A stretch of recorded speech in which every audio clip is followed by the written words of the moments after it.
Well, hey folks, it's your old pal, King Waspinator. Welcome back to Total Party Skills. Hit buttons down there, just go crazy on it. Hitting like over and over and over again, sign out of your account, create a fake account, and hit like again. Just drive those likes up. It's all that's important anymore. What is this? They say it's 5th edition D&D, and that's a lie.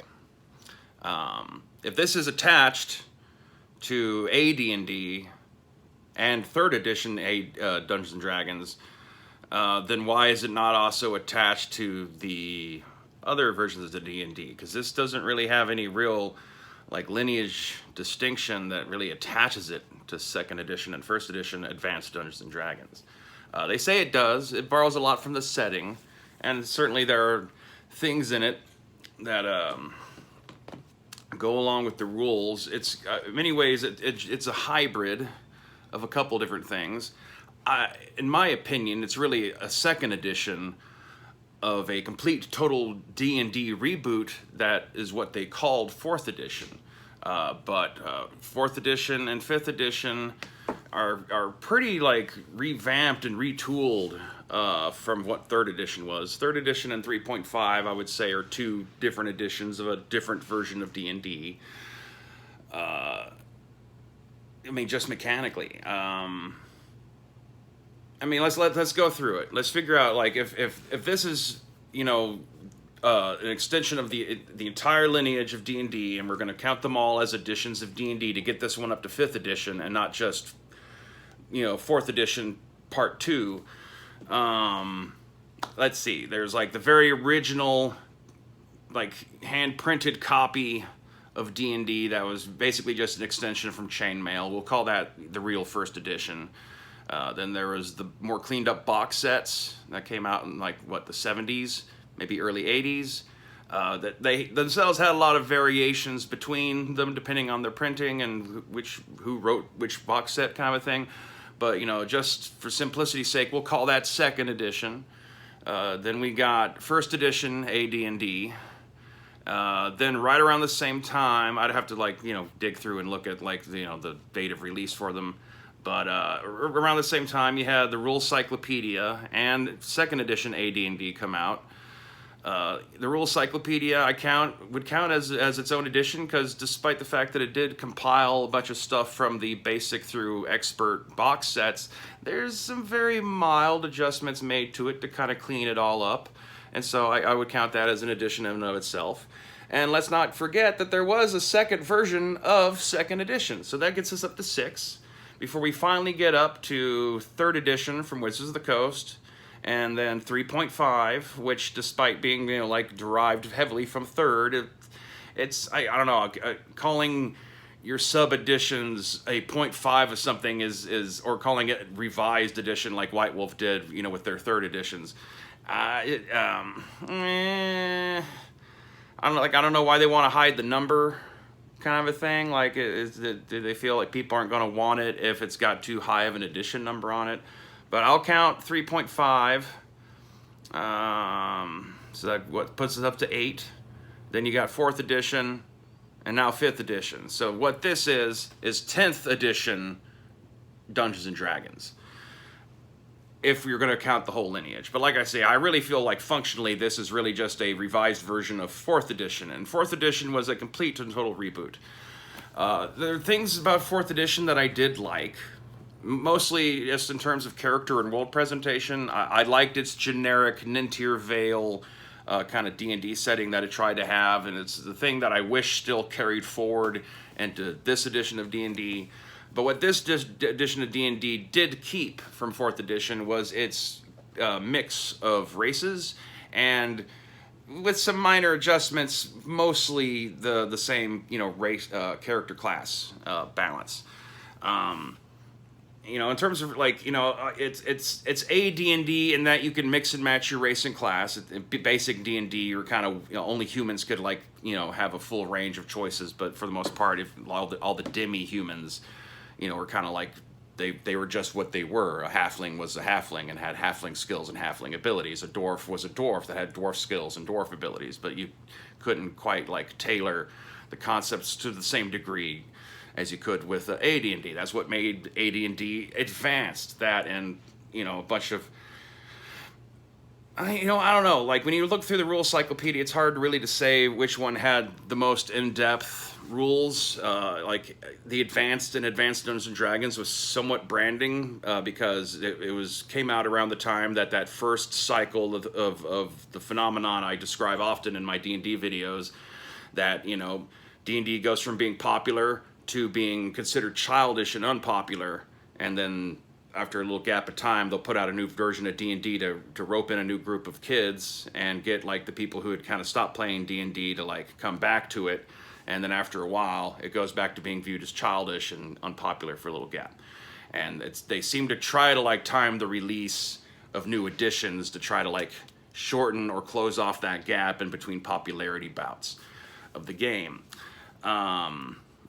So at AD&D, calling it advanced was just kind of like a way to like appeal to older kids and people in their 20s and stuff. You know, you're not playing. This isn't, you know, D&D from when you were 12. You know, this is advanced and complicated for your more discerning, thoughtful, intellectual players and dungeon masters.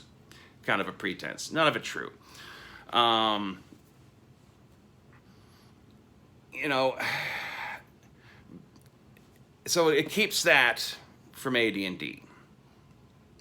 You can mix and match, but the base core classes seem to be much more derived from basic, and they've kept to AD&D's settings largely. Mystara, as great as Mystara is, because of the whole nature of the character advancement leading on a track up to immortality, and that there's these immortal beings that used to be mortals that are kind of, you know, influencing things in place of gods, kind of makes Mystara stick out from the world design of all the other worlds that were attached to AD&D back in the day. And I kind of maybe feel like that might be part of why it's never been like brought forward, but there are definitely things in this that do trace back to that. The problem with 4th edition was that, like, not knowing the like actual background, you know, inside behind the scenes secrets of its design, it always struck me as just an outsider, as a version of D&D that was designed for its time to appeal to the convention playing crowd, because it came out at a time when role-playing games were, you know, like just kind of barely creeping along on vapors. And, you know, one of the most, like, visible segments of their audience was the people who would go to conventions. And so they designed a version of D&D that would play well in a convention environment, which unfortunately meant it was very wed to the miniatures rules. And also, you know, because of the fact that it's Wizards of the Coast, you know, is it a surprise that they want to like try to figure out ways to get like more, you know, like branded minis and add all these cards you can use and stuff to D&D? I mean, it's what Wizards of the Coast does. They were a card game company before they got into this shit. And I don't know, like it was so wed to just going through dungeons in a convention environment that the times I had tried to run 4th edition, it was alien to me in a way, because the characters really had like no way to interact with the world outside of the dungeon. Like, you know, what do you do with dungeoneering when you're in the town, you know, trying to like get involved in the, you know, the politics between the nobles and the cults and all that kind of stuff? Like, it wasn't useful for the actual role-playing part, but it was like an interesting, really complicated D&D miniatures game. It also had a problem with that, like, they had balanced out the classes so much so that they all gained special powers and abilities that it kind of diminishes the specialness of the magic users. I mean, when your rangers and fighters are able to like do these super complex, nearly magical, you know, powerful effects that are at the same strength level as a wizard of that level's most powerful spells, like, why even bother playing the wizard and taking the time to have to learn all this shit? You could have just been, you know, swinging a sword and eventually like unleashing, you know, hurricane force and all this kind of bullshit, you know, depending on what kind of paths and tiers and what kind of paragon you decide to be and all that other kind of stuff. And so 5th edition, answered a complaint that I feel like myself and others had of like, where the fuck is the role playing in this? And so that's why I say 5th edition is much more a 2nd edition of 4th edition, if that makes sense. Because it keeps like the kind of feel it had in terms of, like I said, the racial balance has a huge effect on how a role-playing game feels to the players, because that's their initial presentation of who inhabits the world, by looking at who they get to play. What kind of creatures live in the caves or is less important from a player's point of view, at least at the onset, in order to be able to understand what kind of environment they're in. And, this very much preserves what 4th edition had by keeping tieflings and dragonborn and gnomes and, all that stuff, and introducing half-orcs. And also, as they've added more supplements, bringing back the Genasi, and just complete side note, quit saying Gensai and other variations of Genasi. It's Genasi. You want to know why it's Genasi? Because they're half genies. That's where the Gen part of Genasi is being derived from, is genie. So I don't know why you would get to this like weird, like trying to pronounce it like a fake Japanese word kind of thing. Like ASI is not pronounced Sai. That's a good kind of easy test to tell whether or not the person who, is trying to be your DM is an idiot, is how they pronounce Genasi. Anyway, rant aside. They also, but including Kenku, including Goliath, including, like the Smurf Nelbin, like all the like the side races that came out of their initial releases, like all also were derived from things that were in 4th edition. I mean, they keep the Eladrin around, although there was a while before like they put them in a major book. But if you had the original 5th edition DMG, it gave you stats, so that you can let players play Eladrin and stuff. So undeniably, it's 4th edition in its roots. They got rid of Warden. Warlocks are basically the same. Sorcerers are basically the same. Wizards are basically the same. Yeah. This is just 4th edition that you can actually sit around a table and role play properly without having to buy a whole bunch of extra accessories. Basically, you can still use all the extra accessories with this version of D&D. I don't think they depowered it enough. Like, it's not as bad as 4th edition in terms of what I was talking about, how all the classes gain so many powers that it kind of makes the wizards useless. But it still comes a little close. It makes it a little cartoony. That's why, like, a thing I commonly talk about is the concept of 0 edition D&D. The thing that's advantageous to 5th edition isn't that the books are pretty or that they're currently in print. Thanks to Drive-Thru-RPG, you can pretty much get any edition of D&D that you want. If you're just willing to wait a couple weeks to get hold of it, unless you want to spend an outlandish amount of money on shipping. The thing that does make 5th edition, nice is that it's possibly the most streamlined version of D&D. You look back through the AD&D rule books and the old rule cyclopedia, and they were pretty clunky. There's like a lot of like stuff to stop and have to look up for, determining various kinds of situations or what to roll for what. This is a very streamlined, basic, to the point, fairly easy to understand rules dynamic that applies universally enough that generally, like, if your players present you with a situation where you might not know exactly what the book has to say about it, your guess on that is probably close enough to accurate that no one who goes back and looks at the rules is probably going to complain too much, which helps save time and keeps the momentum of your games going. However,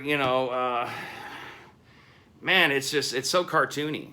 A thing the older versions of AD&D, the thing that's advantageous about them is they give you a much richer world presentation that was also darker and less politically correct than what modern day giant corporate Wizards of the Coast owned by Hasbro is willing to put out. Their owners are essentially toy manufacturers who have, you know, spent decades marketing stuff to 5-year-olds. You know, D&D has always been kind of edge core, you know, even though it's always been like, you know, ages 14 and up, ages 12 and up. It's always had like fairly mature themes in it, even if it's not like necessarily like, you know, NC-17 explicit kind of stuff. But just in terms of like violence and potentiality of sexuality and, you know, historical analogs, and the fact that like essentially, you know, like it's a game about race and class. It very much is a game about stereotypes. Functionally, it's how it doesn't really work without the stereotypes, kind of a thing. The thing is, you know, there's lessons to be learned in that. I've always said that, like, essentially, you know, D&D has kind of an anti-racist message built into it, whether or not you intend to have it, or whether or not even Gary Gax or any of the original creators like realized they were putting into it. But it has a dynamic where, you know, most player character groups are like a mixture of all these different peoples who have like ancient histories with each other that might not like each other, but they're all overcoming that to come together and use their talents together to overcome greater threats to the land, and eventually finding a way to find peace and civilization and harmony between their peoples and stuff. It's just kind of just the basic dynamic of how player character groups have. And so, you know, the people who like wring their hands over, you know, like, oh my, but like race, like it's not that kind of race. This is, you know, race. They really should use the term species, really, because, you know, like the non-humans are non-human, and they don't really brush too much on ethnicity. There is some bit of it in Forgotten Realms, but it's one of the most easily ignored aspects of Forgotten Realms. To me, that's one of my complaints with this version of D&D, is that it's been so wedded to Forgotten Realms. Forgotten Realms is very lore heavy, and, you know, that's fine, but because of the preponderance of books and novels and the how long it's been around, you always almost invariably run into players who have read some book that you haven't read and feel like they're experts on the setting and are constantly kind of undermining your attempt to try to present your version of Forgotten Realms. And from my point of view, if like you're gonna be running a setting that's that lore dense, you might as well be the one to decide on what the lore is in that world. But it's very streamlined. So, you know, in terms of like rules to use, especially with current crop players, you know, its version of character creation and the basic mechanics of combat and all that kind of stuff is kind of the thing to use. The thing is like, you don't have to be limited to only the materials made to go with this, because the thing that, you know, like they don't really want you to know, I feel, is that everything in like the older books, all the old monster manuals, all the old adventure modules are entirely compatible with 5th edition, with just a slight amount of homework in a few instances. You know, sometimes, like, you know, the new skills they present are probably already like folded into a skill that's in this. You know, thieves no longer have a list of special skills with percentages and all that kind of stuff. You can ignore that kind of shit. But in terms of like, what's the creature's AC and what's its hit points and what kind of damage does it do, like the information in the older versions is still applicable. Converting THAC0 to upscale AC that you see in the modern versions is super dick easy. You take the THAC0 from the older version, like say AC4, and then you subtract that number from the number 20. The end. Like all the old adventure modules, like Goodman Games, you don't really need them to like do a big reboot of a classic AD&D module so you can run it with 5th edition, unless you're intensely lazy. And I don't know, I don't see the DMs who spend the kind of money it takes to have these books, like being, you know, that lazy on the back end about it. So, like, a lot of the role-playing game market is driven by just trying to maintain their book sales. The idea, you know, you see commercials for D&D Beyond, and you know, the statement that D&D is for everyone. No, it's not. It takes real specific personality types to get into this shit. It has a limited audience. It's possible to grow that audience. There's lots of people who might have the personality type to get into this stuff who have not yet discovered it or had it presented to them in the proper way for them to realize that actually sounds neat and something they would like to try. And I don't know if direct targeted marketing, you know, internet ads that only send D&D ads to people who already play this shit is necessarily the way to grow the market. They've arguably have had more success by helping to finance shows like Stranger Things or getting Rick and Morty to have, you know, D&D crossovers and stuff in order to be able to actually get new people into it. But the whole world's never gonna be into playing this shit. That's just a straight fact, and there's nothing insulting about that. We don't want every last single person playing these games. They're not for everyone.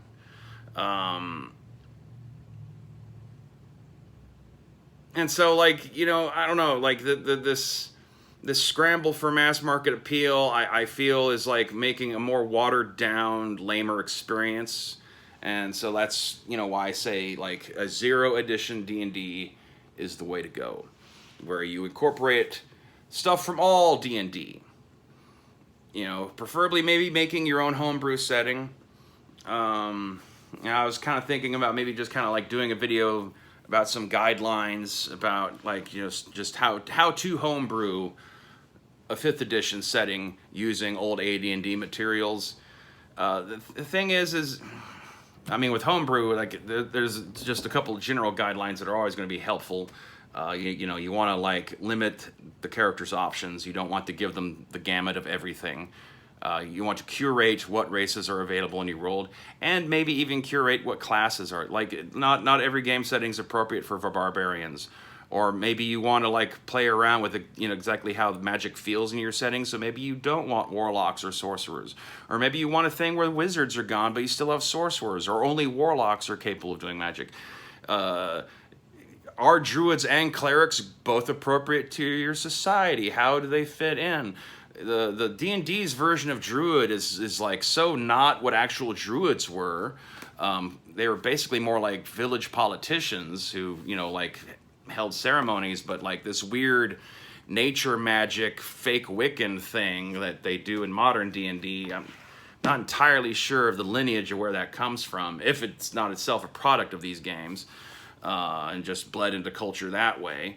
I mean, D&D certainly is like upwind of a lot of other things, because so many people who are into running and playing these games are also people who are into theater and acting and writing and directing and all that kind of stuff. So it is true that there is like an odd proportion of like directors out there of you know, ages 50 and under who, you know, did this kind of stuff in their youth, and it has informed their storytelling to a point where I see in a lot of modern television and movies, you have stuff that kind of does feel almost a little too much like a role-playing game and not like a classic story that's with proper arcs, because a lot of stuff is just like, well, here's some interesting characters, and it's just a chain of randomized scenarios that they're going through over and over again, and it seems to be, yeah, like, you know, it's common. It's a common trope in modern storytelling media, and you know, it smacks me as being something that's downwind of these games.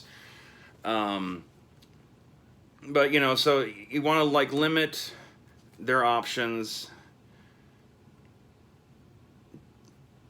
the races that they get to play. You know, like I say, like shape their perception of what kind of world this is, and you know, it's just. Within any given space, like, it's unrealistic to have that many different kinds of, like, intelligent species being able to cohabitate without them having come to some sort of severe blows at some point in the past where, you know, the land would now just be these guys and not the other guys. So, you know, limit that kind of stuff. Find something in AD&D to call back to that hasn't already been done yet. There's still plenty of material to be mined out of Spelljammer and Mystara and Dark Sun and Greyhawk. I mean, like, the only thing they've really done that touches on Greyhawk much is for 5th edition is, you know, whatever that sea book was with all the ocean adventures. I can't even remember it. It was so memorable. Ghosts of Saltmarsh, was that it? The Salty Secrets of Saltmarsh. Which, you know, like, you know, gives you itty bitty little teeny tiny little bit of Greyhawk's world map, and like no information really on the world outside of that, which is super helpful. God, it's just like all fucking Forgotten Realms. Like, I know Forgotten Realms has its fan, and like it's I'm not saying it's bad. Like, there's things about Forgotten Realms that I like. It's just like, I don't know. It's too populated. It needs, things need to be spread out more. You know, the Sword Coast. You look at the full map for the Sword Coast as it's presented, you know, in all the books for modern D&D, and you're like talking like a landmass that's roughly the size of Germany, which like, I don't know. That just, like, why limit to just that amount of stuff, and yet still try to cram so much in it. Instead of just allowing the characters to stretch their legs a bit more to get to the more exotic places and locales and peoples. I don't know. One thing I would suggest, if you like 5th edition, but you're kind of on my same page where you still feel like the player characters are still a little too overpowered and for their own good, which, like I said, kind of gives it maybe a bit more of a zany, cartoony quality than what you kind of want. I would suggest Old Sword's Reign. It's by Scott Myers. It's on drive-thru, and it's also on Amazon. It basically is trying to OSR 5th edition rules. So basically, it is 5th edition D&D, but it's been knocked down to just your classic 4 races: human, elf, dwarf, halfling, and your classic 4 character classes: fighter, thief, magic user, and cleric. And as you can see, it doesn't waste your time with a bunch of other stuff. It's not a setting. It's just 5th edition rules filtered through, you know, like, I guess what is considered to be like the OSR format. And so if you're looking just for an easy rule book to use to then combine with any D&D resource, both old and new, this is actually probably like way better than what you get out of the Player's Handbook. It's got everything in it. It's a hell of a lot cheaper. Anyway, fuck, I don't even know what the hell to call this video. It's kind of all over the place. Just random D&D thoughts, I guess. So thanks for watching. Stay wasp-nated. Enjoy your holiday season. Have a good December. Merry Kwanzaa, Christmas, Hanukkah, Festival of Lights, I don't know. Happy atheism. Be good. Stop taking everything so goddamn seriously. And we're DMs. We're supposed to be a cut above the others. We're supposed to be people who have the ability to, like, look at things fairly from multiple points of view. We're supposed to, you know, be somewhat schooled in history and how the world works. And so let us all find some space within ourselves to be less manipulated by the demands of politicians and corporate businessmen. And on that note, get the fuck out of here.